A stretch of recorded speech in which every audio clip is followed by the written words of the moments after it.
Greetings, and welcome to the Jesus Entrepreneur Experience. And it's Sunday night.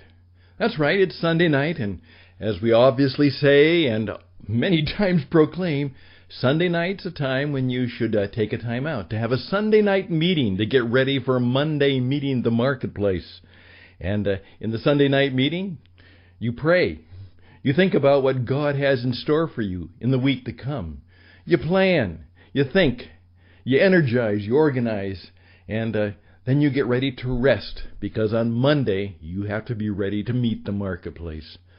So I've encouraged people throughout the years, just simply at the end of the day, relax, enjoy, think about the worship time you've had, and then just simply as the evening begins to emerge upon you, light a candle, put on some good music, listen to the things that are important to you, get out your Bible, get a notebook, and then do a Sunday night meeting.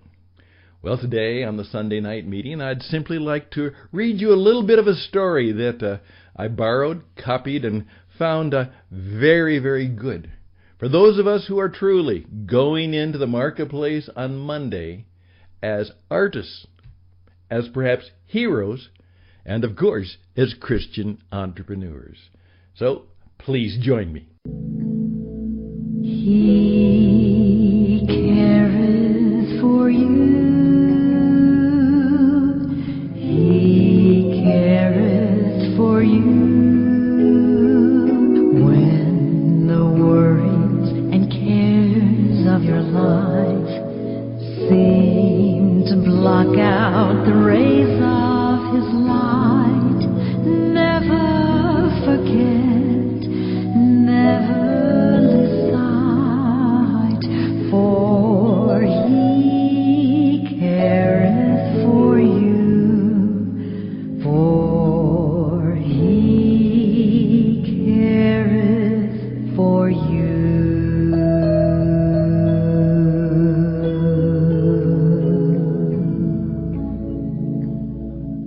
Yes, indeed, and that's one of our newer theme songs that we're going to pick up occasionally. We still have our usually rousing Radio on the Edge theme that we use most of the time, but occasionally we'll switch to this one.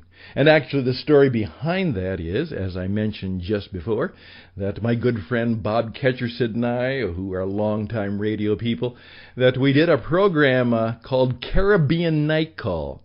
And it was just that, a program that went through the night. And I've always loved late night radio, the quiet, the musings, the realization that people who are up obviously are having some issues about why they're up. At the same time, they're trying to find some place and space, perhaps for a little peace and quiet. I just love Sunday night radio. And for years, my uncle was very much involved. He was a well-known church musician and organist, and actually was the organist for the Billy Graham Association for many years. You may have heard his name, some of you. His name was Don Houston. And he was part of a program that I think still may continue. But what they did is they actually did it live in those days, 10 o'clock, 10:30, 11 o'clock at night. They would all gather at their little church in a place called Western Springs, Illinois. It was called the Village Church. And they would do a live radio program called Songs in the Night. Songs in the Night. And it was just that. It was late night music. It was a consoling music, and usually both a consoling and challenging message. And they just didn't put it on a little Christian station. That's fine. Those are good and wonderful things. But part of their challenge was they put it on a big 50,000-watt clear channel station in Chicago, Illinois, and it boomed all over the United States late at night. And it still continues in some form, in some way, but I really fell in love with listening to my Uncle Don and listening to the messages, and then late night radio always appealed to me. It still does. I can't stay up that late much anymore, but perhaps through the magic of the internet and podcast recording, we can still at least place ourselves in that spot. What I want to do very simply is just share. As some people would say, that means you're going to steal somebody else's stuff.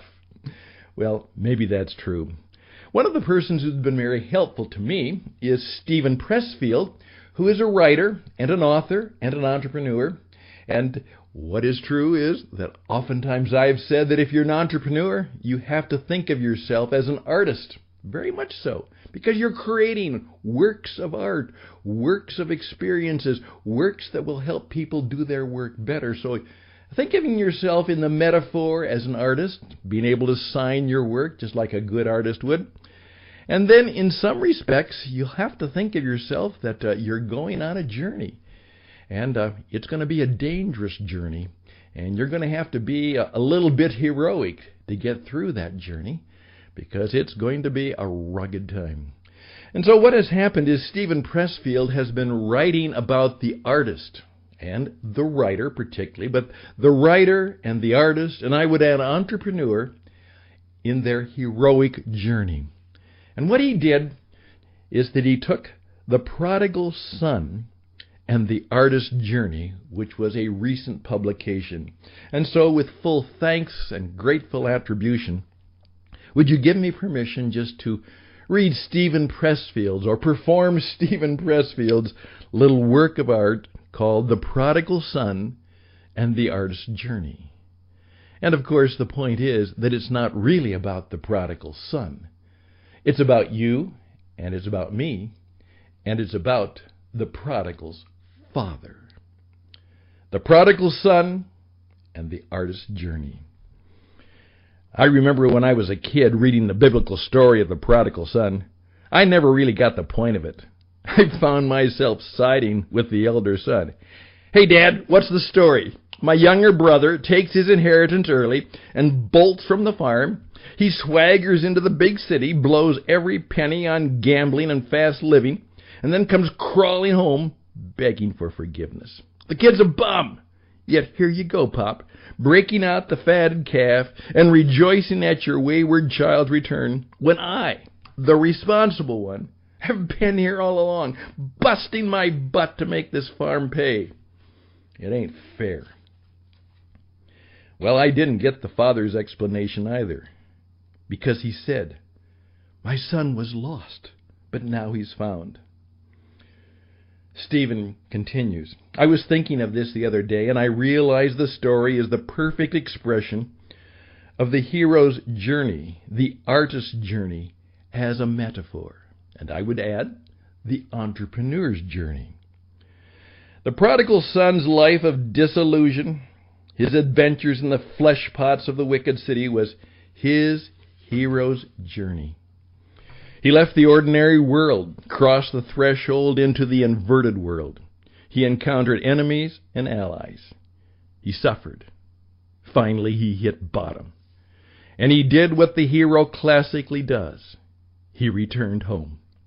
But not as the same person he had been when he left. His ordeal had changed him. He came back, whether he knew it or not, bearing a gift for the people. Consider the father in the story. Who is he? Well, he's God.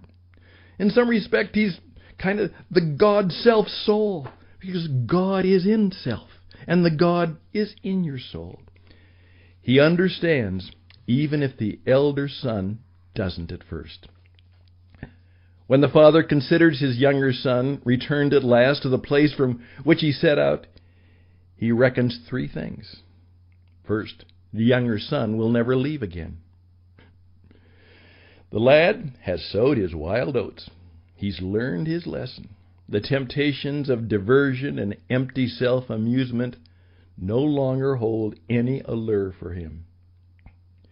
Number two, the younger son has finally found, or at least he's begun to find, his true identity and what he's really supposed to do. The youth now knows where he belongs. He has shed 1,000 alternative identities. He has come home in the deepest and most telling sense of the phrase. And number three, now the younger son's creativity is about to be unleashed. The Bible story doesn't tell us what happened after happily ever after. But let's venture an educated guess. 2 months after the son returns home, he comes to his father and says, "Pop, much as I enjoy tending the sheep and goats, the real area I'm drawn to is the olive groves. I don't know why, but I have a feeling I can make them grow better. That bare, stony patch up the hill, would you let me plant some seedlings there and see if I can make them flourish?" Fast forward 20 years later. The prodigal son has become the olive whisperer of the entire province.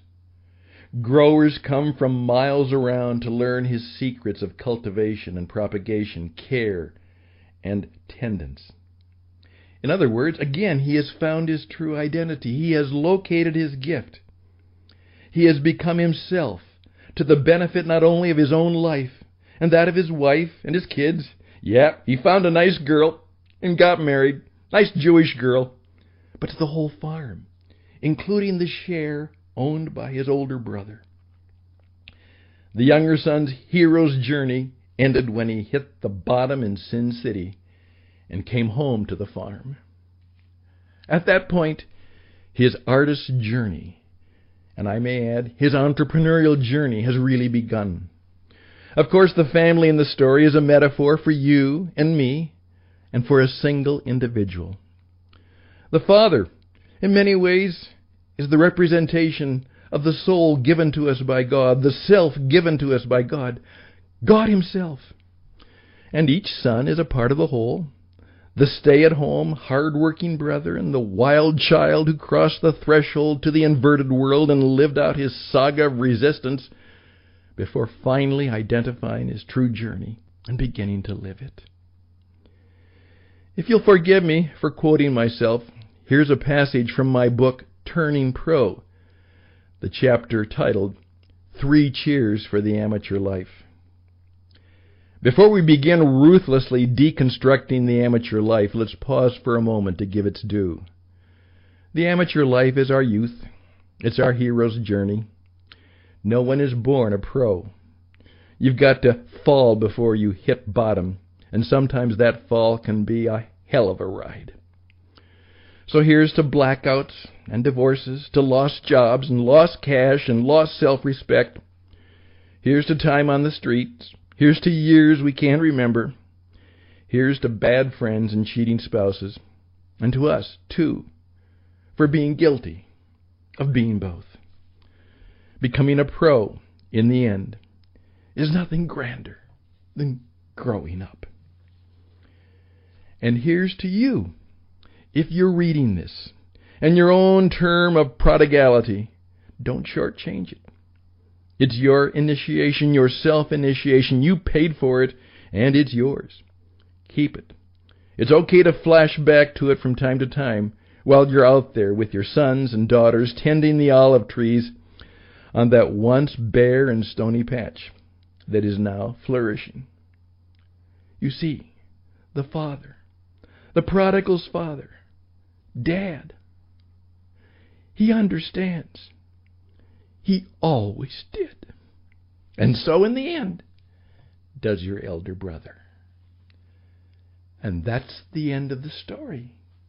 Let him who has ears, let him hear.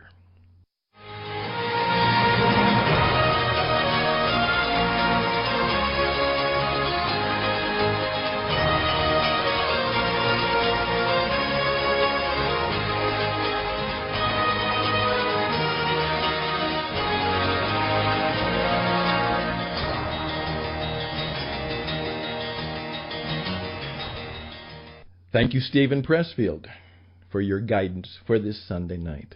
Again, let him who has ears, let him hear. There's something about that story that strikes every last one of us. And I hope that from the striking of that story, as you set out on the week before you, that there'll be something there that will help you live well, share well, love well, and then, of course, as Jesus would love for it to happen, you will see him more clearly. You'll love him more dearly. And you'll follow him more nearly. All the best and blessings. May your week go well. There will not be any Monday program because when I hit the marketplace tomorrow, boy, it's full, and I'll need all the time I can. So we won't see you until Tuesday, but remember what we learned on Sunday. All the best and blessings, and bye for now.